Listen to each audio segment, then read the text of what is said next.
Welcome, Husker Nation, to the Carriker Chronicles, the People's Show, where each and every day I'm checking the pulse of Husker Nation, and the pulse of Husker Nation is a little bit salty today. But I'm going to go ahead and dive into this breakdown, this full statistical analysis that I always do right after the Husker games, all right? So let's dive right into it, shall we?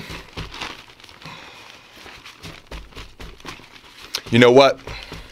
Anybody who's watched my show for a little bit of time knows that I do things a little bit differently. The Carriker Chronicles is my show. I can do anything I want within reason. My wife and the fans have the ability to check me, hence the People's Show. I'm not. I'm going to call an audible, all right, ladies and gentlemen? I'm going to call it. Look at these notes I've got, all right? This is from during the game. This is from after the game. This is from watching film of the game. These are the notes. These are notes we're going to go through today. I was going to keep you guys here for like 82 hours. All right, just kidding. But seriously, like, look at this.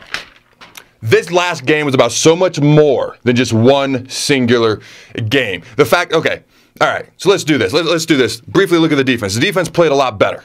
I'm proud of how they played. I'm proud of how they've improved the last 6 quarters. 1 touchdown the last 6 quarters. Special teams, got to stop making the big mistakes. The block field goal, catching the ball inside the 10, catching the ball outside the 10. Do we or don't we? DeMornay Pearsonell's got to figure that out. The offense. The offensive line got their rear ends whipped sideways by Northern Illinois. That is something that does not happen to a Nebraska offensive line. The pipeline. I know they have the ability to play better. It did not happen on Saturday. It has not consistently happened so far this year. It has not consistently happened so far under this head coaching regime. Tanner Lee has thrown 3 interceptions, returned for touchdowns. I believe he has either 6 or 7 total touchdowns, probably in my notes somewhere on the floor now.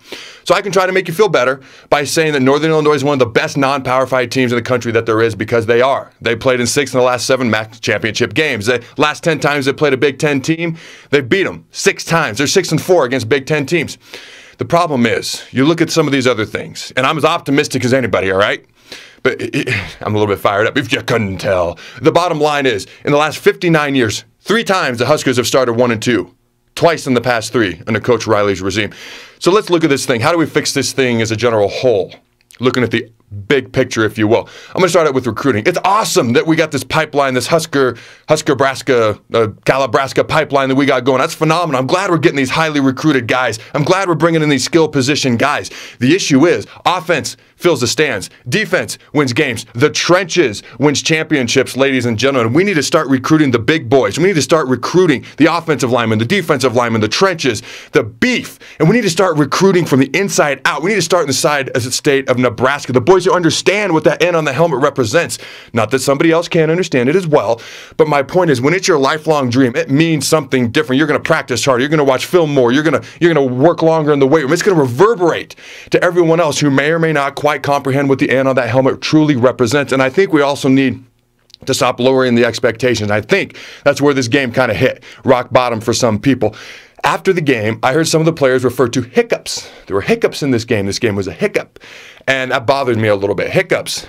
Hiccups, ladies and gentlemen, are something that, there's something that my 2-year-old gets that goes away in 30 minutes. This isn't going to go away in 30 minutes. Now, I'm still as positive about this team as I can be. I still believe we have everything in front of us, the Big Ten. It might sound a little ludicrous at this moment, but let's be a little bit realistic, and let's talk about the AD, Sean Eichhorst, and let's talk about the head coach, Mike Riley. Now, people want to fire Sean Eichhorst. People want to fire Mike Riley. People want to fire the entire staff. I don't entirely hate the idea. You know, being a prisoner of the moment especially. Got to step back, look at the big picture. First of all, the Board of Regents may have already made a decision on Eichhorst. They did not extend his contract. The contract extension for Riley a week ago, I'm just not going to address that at this moment. But you look at Coach Riley and firing the coaching staff and firing Riley, you got to look at the big picture. Now, you look at Riley. People don't fire coaches until November. There's a reason that happens. So we should not do anything until November for sure. I've always said we need to give him 4 or 5 years. And here's why. And people are not going to like that. We're in year 3. But I'm going to tell you why. You fire a 9-win coach in Solich. Callahan doesn't do well. You fire a 9-win coach at Pelini, and you fire, let's say, Riley after 3 years. To a recruit, that doesn't show stability. To prospective head coaches, coaching in college football and being a head coach is a little bit different animal, but you want some sort of job security.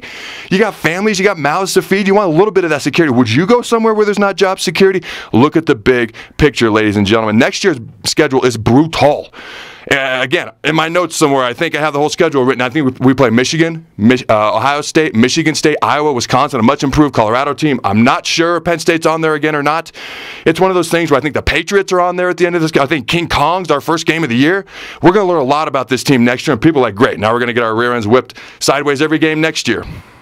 just check the brakes. Let's see what happens till November. Let's see what happens the following year. We got to ride this thing out, whether we like it or not. Because for the big picture, for the long haul, for recruits, for prospective coaches, a new coach comes in, probably going to change the whole offense. Now we got to start recruiting brand new guys. Are they going to keep Diaco? What's the 3-4, 4-3? Just don't be a prisoner of the moment. Can't have a revolving door. And let's look at the big picture. Tomorrow, Mikhail Wilbon's going to join me. Going to talk about what happened during the huddle, what happened in the locker room, what happened with this team in before the game, after the game. What are they doing going forward? On Wednesday, Husker legend Tommy Frazier is going to join me. A special edition of the Carriker Chronicles. And the fact of the matter is, I don't know what's going to happen the rest of this year. All of our goals are in front of us. As crazy as that might sound, I've heard some people say we're only going to win 2 or 3 games this year. I don't know. We have to see. We have to write it out. Don't send me hate mail. I'm as pumped up about this as anybody is. I can smell what the fans are cooking right now, and it ain't fresh pancakes in the morning, and I understand why. But you got to be objective, and you just got to step back for a moment. Let's get to November. Let's see what happens then. Maybe year 4, maybe year 5. Those are my humble thoughts. As far as I'm concerned, Mr. Eichhorst and Mr. Riley, Mr. Eichhorst, you got to educate yourself on the state that you represent. Getting rid of Black Friday. Educate yourself on the tradition. Mike Riley, mediocrity is not okay. Do or do not. There is no try.